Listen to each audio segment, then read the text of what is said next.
Hello, hello, hello.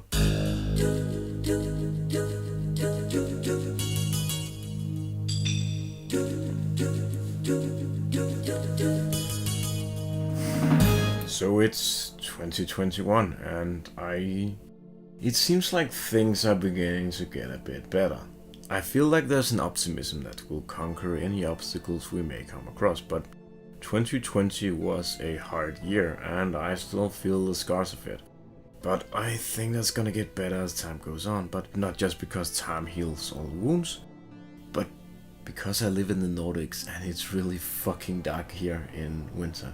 In fact, it's so dark here that from the beginning of November to mid-January, the sun's rays don't actually hit the shores of the beach that Alfred and I go to for walks, because the tiny hills here are actually enough to block it out.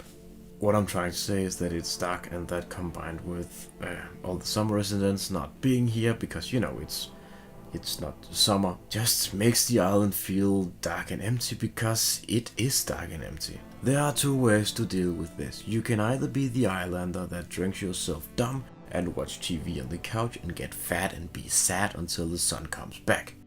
Or you can be the kind of islander that drinks yourself dumb and enjoys nature and the company of the few people there are still around, and do stuff like play old ass video games in a circus trailer in the middle of the woods. And if you're wondering what kind of island I am, you haven't been here long enough.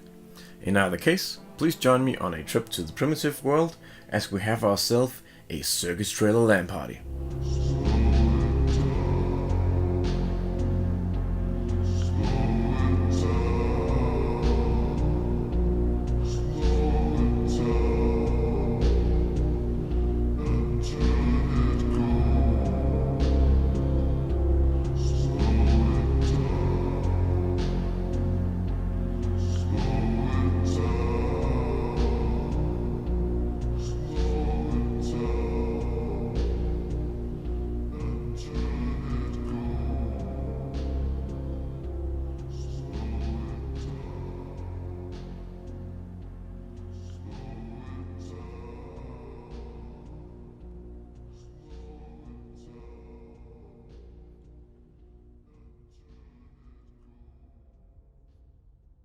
I got in the Audi and then I drove into the woods.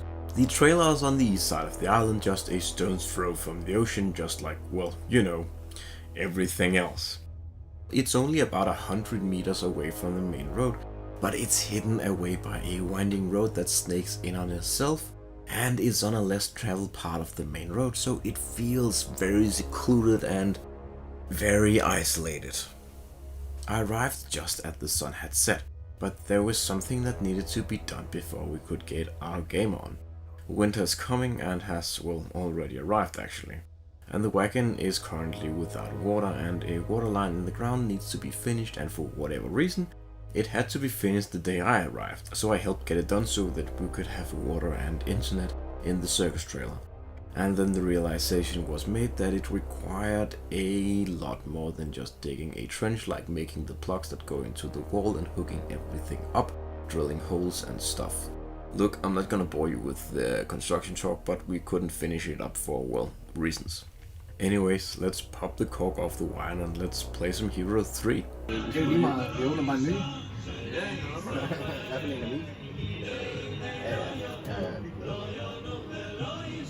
Det var nok den her. Okay, vi har faktisk ramt rimelig lige endda. Ja, det var faktisk.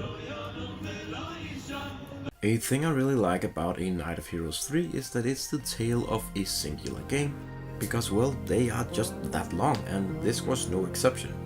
It was us three against two computer players. We were in the middle and they were somewhere else. But who are these people, and where are we, and why is it so messy in this trailer? Well, these are the boys, Daniel and Oliver. They are two new arrivals on the island that, after spending a month here in the summer, decided to take the plunge and become full-time islanders. They live in the circus trailer here temporarily. It's in someone's backyard who lives in a house very close, and that is also where they shower and poop, because the bathroom doesn't work here for, well, whatever reason. The owner had previously lived here himself, and he's a bit of a character, and he had some very strange ideas about interior decoration, like the kitchen unit being in the middle of a very small trailer. So they are still in a bit of a settling in phase, and they are still moving their stuff in and rescuing furniture from the dump and fixing kitchen units and all that. And they are also just very messy people. Anyways, back to the game. The game started like a lot of Heroes games. Everything was quiet with no sign of the enemy, as to be expected for the first couple of days, if not weeks of in-game time. But then months passed and still no enemy. As we explored the map, we learned that us three were on a big island together, and to both the north and south of us were two other islands, and there were faction castles on those islands. We naturally assumed that the enemy was hiding there, and we started looking for a way off our island and onto their island, but we couldn't find a way. There were no shipyards on our island, and none of us had a summon boat spell either. We did notice that there were portals scattered throughout our island, but they were guarded by tough monsters, so we let them be. As the game went on, we stocked up on units and cleared our island of monsters and gathered what resources that were there. We fully expected the enemy to at some point get in a boat and make landfall on our island, and then we could defeat the attacking hero and steal their boat. But that didn't happen. In fact, nothing happened. We could see a fair bit of their coastline from our island, and we could see some of the resources that were on the coast. Resources that should have been picked up by the enemy, but nothing. No one seemed to be there, and we couldn't see far enough to see if the faction castles were flying their colors or if they were neutral. One thing became clear: we had to go through one of the portals. Either it would lead us to the southern or the northern continent, which would either grant us access to more resources and more castles, or it would grant us access to the enemy. But had we known what would have ended up happening, we wouldn't have gone through any of the portals, because we were anything but prepared. We were wiped off the map one by one, and by the time that the last man was no longer standing, it was 4 in the morning, and we decided to call it a night, or rather an early morning, and go to bed.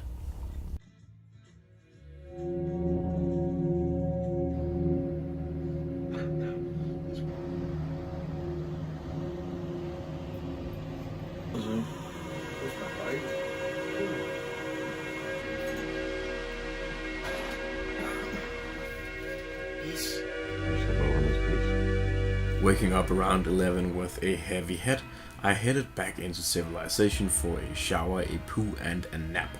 And then I returned victoriously to the Circus trailer for a sequel to last night's quest. There's something about Heroes. I really dig it as a co-op game. I know a lot of people played it as a versus thing, and I guess that's interesting enough. Or even as a single player game, and I guess that's also cool as well. But for me, it's always been a co-op game. I love getting together with people and playing it and taking on tougher and tougher opponents and odds. I love that as a co-op game, it's not about how tough of a guy you are and how tough of a guy your co-op partners are. It's about how tough you are together. Like, I've been playing with Danny for years, and he's kinda terrible, and I make fun of him for turtling a lot. But I think our styles of play really blend well together. We'll aid each other with materials a lot in the beginning, but then I will start my very aggressive crusade, and he will settle into turtle mode and just hoard resources like a dragon. And he will start sending me resources while slowly building up his own army, because he doesn't lose units because he's not in battle. As I take on the enemy and my forces are whittled down slowly, battle by battle, and I reach the point where I start to lose against the enemy and their overwhelming odds, he will emerge with a massive army at the exact right time, while I retreat and rebuild my army. He will keep the bad guys at bay, and I will come in with a massive army of my own after rebuilding and steamroll the baddies, and we will win. It's a weird strategy, and it was forged by many defeats. But it really works for us, but it only works in this game. We've tried it in Age of Empires 2 and it went really fucking bad. But that's alright. I don't think we need other games to play, really, at least not for me.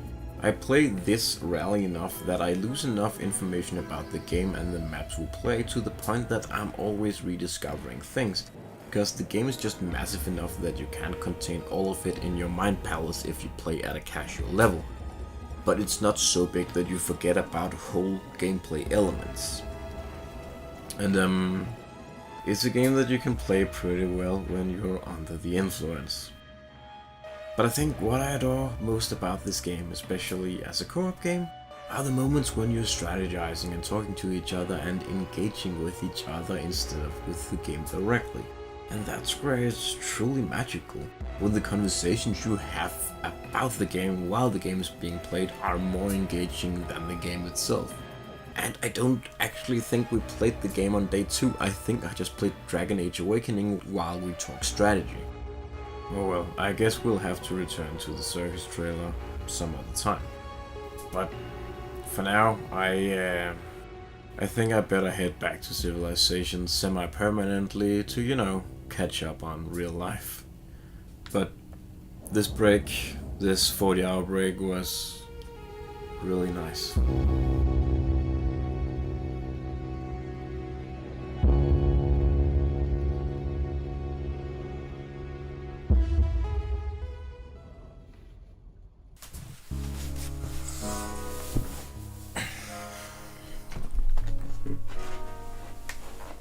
I don't need to tell you that 2020 was a shite year, because it was, and I bet we're all tired of hearing about how shite of a year it was, because, you know, we were all there. My 2020 was no exception. There were points where I just wanted to go to sleep and not wake up until the virus had died out. And there were darker times where I just wanted to call it quits on my company and become a wage slave so I didn't have to be saddled with a massive weight on my shoulders of having to make ends meet running a business in its first year in the middle of a worldwide pandemic. But I didn't, and I have moments like this in my life to thank for it. I can't imagine having lived anywhere else but here during a time like this.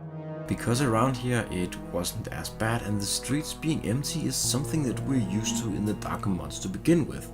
So the adjustments to the streets being that most of the year wasn't as hard of an adjustment as I imagine it must have been in a lot of other places. I got to work 10 hours a week and still make a decent salary. I got to surf, I got to walk my dog, and I got to play old ass video games with people because there was only one instance of an outbreak around here and the rules were pretty lax. So I had it fine, you know, I got by and I felt so fucking guilty about feeling bad. Like I hadn't earned the shared worldwide suffering. And I know deep down the suffering isn't something that you have to earn, and it isn't something that should be measured up against anything. You should be allowed to feel down and bad because you feel that way, and not because the amount of stuff that happened to you is at such a high level that you're allowed to feel that way. And I hope that others during this past year realized that before I did. And if you didn't, now is the fucking time. If anything, I hope this fucking year taught us to, I don't know, be fucking better at taking care of each other.